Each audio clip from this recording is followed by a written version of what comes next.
Alright guys, welcome back to the channel. Today we're here with the Cessna 172 Skyhawk.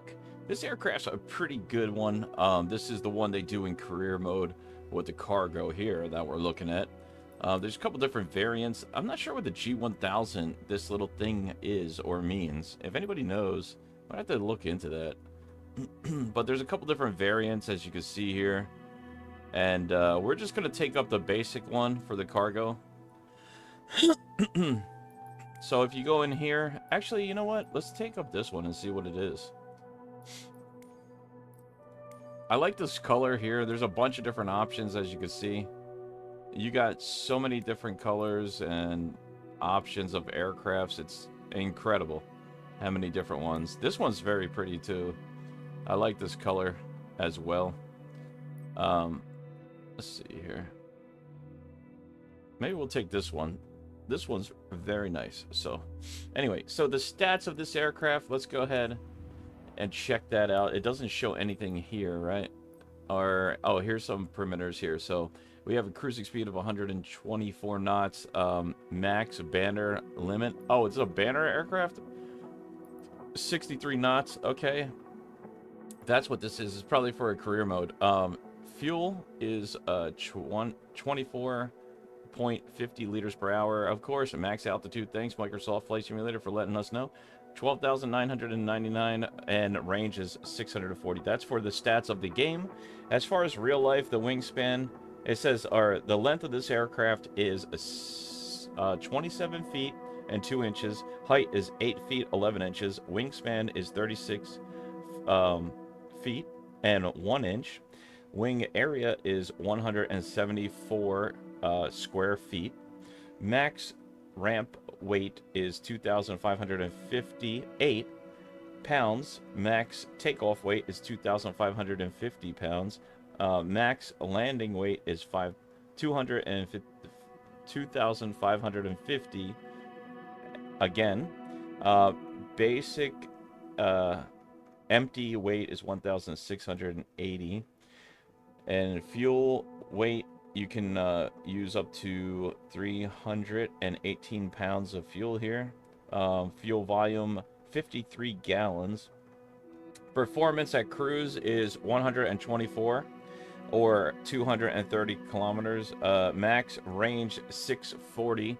So it looks like they got that right. Takeoff distance is 960 feet for the rollout. Takeoff distance over 50 feet above 1,630. So it gives you a lot of parameters here. Landing distance ground is 575 feet with the roll. It says ground roll. Landing distance over 50 is 1,335 feet. Service ceiling of 14,000 feet. And max climb rate of 730, I guess, feet per minute, right? Or FPM. What is FPM? I don't know. Max limit speed is 163 or 302 kilometers. Stall speed is 48 knots, and the engines are Lacom IO 360 L2A. All right, so, and that's a 180 horsepower engine. And metal blades, fixed pitch. Okay, so let's try it out. Let's see how it flies, see how it handles in Microsoft Flight Simulator. I like to give it a little bit of stats of the aircraft before we take it up for a flight, just so if you're into this, you'll understand a little bit better of the aircraft. I don't know if it helps or not. Let me know in the comments. Always interested to hear the feedback. You know, just don't make me cry, as I am a very sensitive person. All right, here we go. Cessna 172 Skyhawk, a very common aircraft, good for flight training and everything else. Used in Microsoft 2020 and 2024 for a lot of training in their personal simulator, which is pretty cool. It's a good aircraft. I think they did have a sound upgrade in 2020 for this aircraft too. It's very hard for me to keep going back to 2020 to fly. I actually want to delete my simulator in 2020 If you guys are new to the channel, by the way, consider subscribing, smash the thumbs up. We're doing a series of these aircrafts where we take them for a little bit of a test run. We did private jets, we did the twin engines, now we're doing the single engine aircraft. I'm going to go through each plane of Microsoft Flight Simulator 2024. And once we get through that, I'll probably upgrade. Let me just jump inside so it's a little bit quieter. Somebody's taking off in that private jet. It's a nice plane, by the way. That's cool. They have a, I think that's a longitude or a latitude, a CESSNA citation latitude there taxiing. That's pretty cool. So most of these aircraft I'm going to probably review, right? And we're going to go probably get the deluxe, or like, well, this is the deluxe package. I might upgrade to the aviator package so I can review the rest of the aircraft too. But for now, we're just doing what's in the deluxe package, and we'll continue forward through that. So let's jump outside now that the plane hopefully is gone and we're not making too much noise over here. It's kind of interesting that they had that. I'm not sure why, but pretty cool. All right. I noticed that when you walk too, sometimes it gets stuck walking the guy and he doesn't stop. Let's take off these covers real quick. Anybody else have that issue? It's something they have to work on. They just did another update too, so I just did a bunch of videos of these aircrafts, and now I might have to go through them just to try them out again, because it seems like they might have got better. But I don't know if they did any fixing with any individual aircraft. The PC-24 Polaris 24 jet, private jet, is the only reason I did the deluxe version of this. I didn't really care about any of the other planes. I have most of them in 2020, and I just wanted to fly that, but it has been a piece of junk since they started. I hope they fix it, because that would be an awesome one. If we could get that thing, like, somebody to clean it up or redo it like Black Square, man, that would be a sick aircraft. Definitely worth money. Also, I know there's a tablet feature now for Sky 4. I was watching a video about that the other day from Overkill. I want to try that out. It looks really cool, and it's very helpful for career mode. So let's go ahead and get this plane started. You got to check Overkill out, man. He does a great job of explaining a lot of things. But of course, everything doesn't work. I mean, you got to be a little bit advanced. He's a very smart guy. He knows what he's doing over there, and I definitely recommend checking out his channel. Alright, let me see. We don't need the avionics just yet, I don't think. Do we? You know what? Let me just turn it on, because we need this to settle out. Alright, do we have fuel? Turn that on. That's the fuel valve. I think that's just like the other one. I don't know if it's necessary to touch that, so we're not going to do it. We put the navigational lights and beacon lights on. Let people know we're about to get rowdy up in here. Alrighty. Let's, I do like that they have a lot of features. Like, all this stuff used to be payware, opening windows and all that stuff. In 2020, when you first got these planes, they didn't do any of that. Clear prop. Let's start it up. I'm burning up the battery. Uh-oh.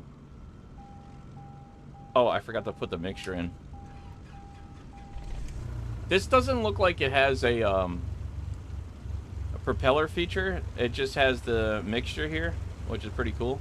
I know there's what is it? Honeycomb, Alpha Bravo, what is that? Ah, man, I forget the name of the maker, but they make a pretty cool little feature. I want to get that for the general aviation, if my wife lets me. Oh no, I forgot to take a Peter cover off. You see it hanging out there? Always do your pre-flight inspection. Don't be like me. That is not good. Let me take that off so I don't get myself in trouble. I won't be able to tell the airspeed with that. And somebody's deciding to just park right over top of me. Fantastic. You gotta love people, you know? Just no consideration. Alright, anyway. Let's just move on with our lives here. If I can see what I'm doing. Great. Perfect parking there, right?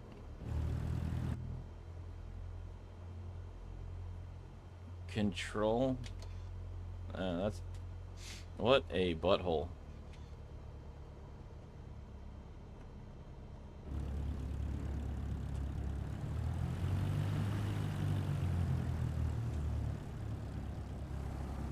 Well, some people just like to park right on top of you.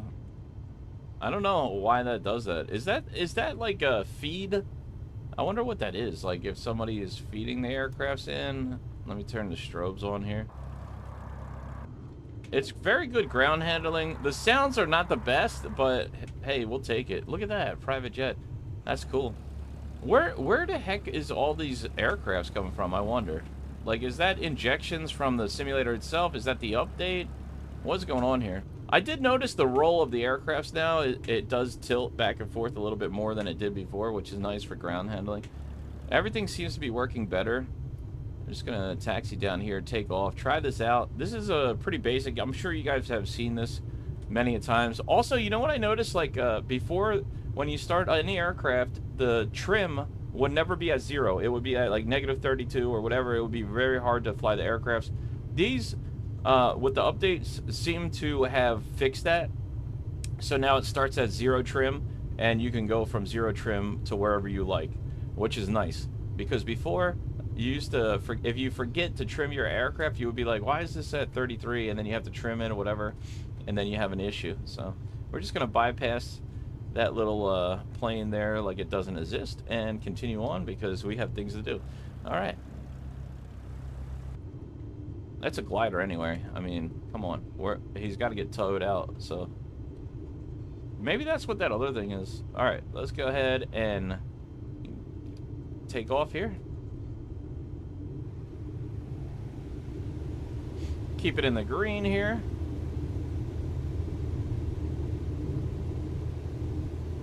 All right, airspeed's alive. That's 40 knots. 50 knots, so we could 55 knots. You could start pulling back. Positive rate. We don't have any gear to go up, so we just continue to climb. There is another Cessna CJ3 on the runway there. Flaps up. There we go. Looking pretty good. I think this has your auto propeller. Definitely a really nice one to fly. Let me see. Let's try stall on, power on stall real quick here.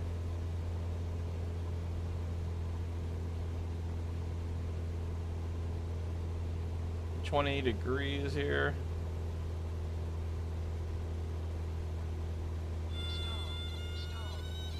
And there's this. Whoa! All right, there's the snap. I like the. We're gonna try to. All right, let's try that again. Power off and pull back. Try to. Yeah, the nose is just dropping, so it's kind of nice. All right.